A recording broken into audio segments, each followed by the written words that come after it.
ایک ایسا وقت آیا جب کچھ لوگ ایسے دروازے کھولتے تھے جو بند رہنے چاہیے تھے۔ ایسا علم جو چھپا رہنا چاہیے تھا اسے بیچا جا رہا تھا۔ کمزور قابلوں کو غلام بنا لیا گیا۔ آگ سے بنی یہ مخلوق کیسے گری؟ کچھ جن نیک تھے عبادت میں لگے رہے، لیکن دوسرے اپنی قوت اور آزادی میں ڈوب گئے۔ انہوں نے فرشتوں سے حسد کیا۔ اسی فساد کے درمیان ایک شخص ابھرا، اس کا نام تھا عزازل۔ جب اس کی قوم فساد میں ڈوب رہی تھی، وہ اطاعت میں اوپر اٹھ رہا تھا۔ اس نے فرشتوں کے ساتھ مل کر اپنی ہی قوم کے خلاف جنگ کی۔ جنگ شروع ہوئی، آگ اور نور کی جنگ۔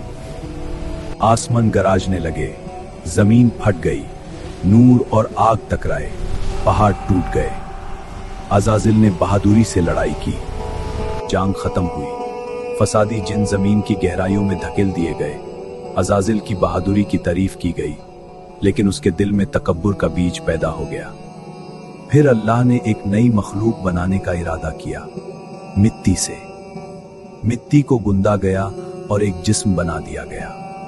پھر اللہ نے اس میں روح پھونکی، حضرت آدم علیہ السلام پیدا ہوئے۔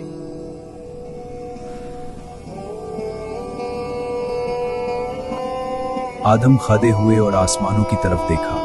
پھر اللہ کا حکم آیا، آدم کو سجدہ کرو۔ سب فرشتے فوراً سجدے میں گر گئے، لیکن عزازل نہیں جھکا۔ اس نے کہا، میں اسے بہتر ہوں، تو نے مجھے آگ سے پیدا کیا اور اسے مٹی سے پیدا کیا، یہ پہلا تکبر تھا۔ اللہ نے فرمایا، نکل جا یہاں سے، تو رد کیا گیا ہے۔ عزازل اب ابلیس بن گیا، شیطان۔ تکبر نے اسے تباہ کر دیا۔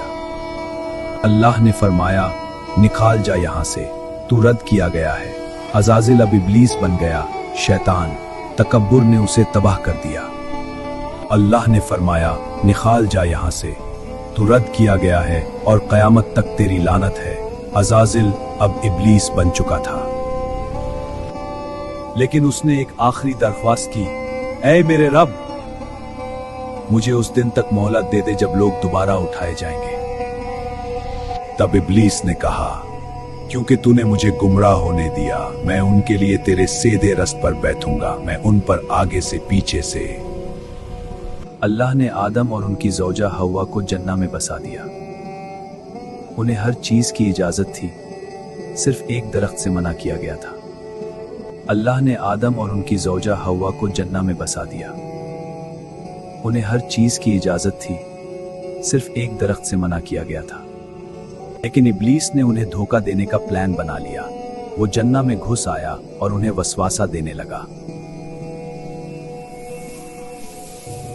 اس نے کہا، کیا اللہ نے تمہیں اس درخت سے منع کیا ہے؟ یہ صرف اس لیے کہ تم فرشتے نہ بن جاؤ یا ہمیشہ زندہ نہ رہ جاؤ۔ آدم اور حوا نے اس کی بات پر یقین کر لیا۔ انہوں نے اس درخت کا پھل کھا لیا۔ ترنت وہ زمین پر گر گئے۔ انہوں نے توبہ کی اور اللہ سے معافی مانگی۔ اللہ نے ان کی توبہ قبول کی۔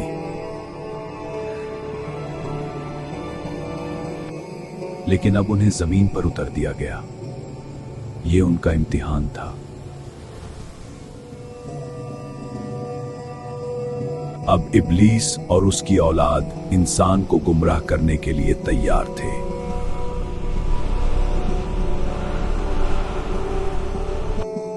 لیکن اللہ کی رحمت ہمیشہ موجود تھی۔ جو لوگ ابلیس کے وسواسے سے بچے، وہ جنت کے وارث بن گئے۔ یہ ہے تکبر کی کہانی اور امید کی کہانی۔ تکبر نے عزازل کو ابلیس بنا دیا اور امید نے آدم کو اللہ کا خلیفہ بنا دیا۔ آدم اور حوا اب زمین پر اتر آئے تھے۔ یہ ان کا نیا امتحان تھا۔ وہ دونوں نے اللہ کی عبادت کی اور زندگی بسانی شروع کی۔ کچھ وقت کے بعد ان کے دو بیٹے پیدا ہوئے، ایک کا نام قابل اور دوسرے کا نام حابل۔ قابل کھیتی باڑی کرتا تھا، حابل بکریوں کا چرواہا تھا۔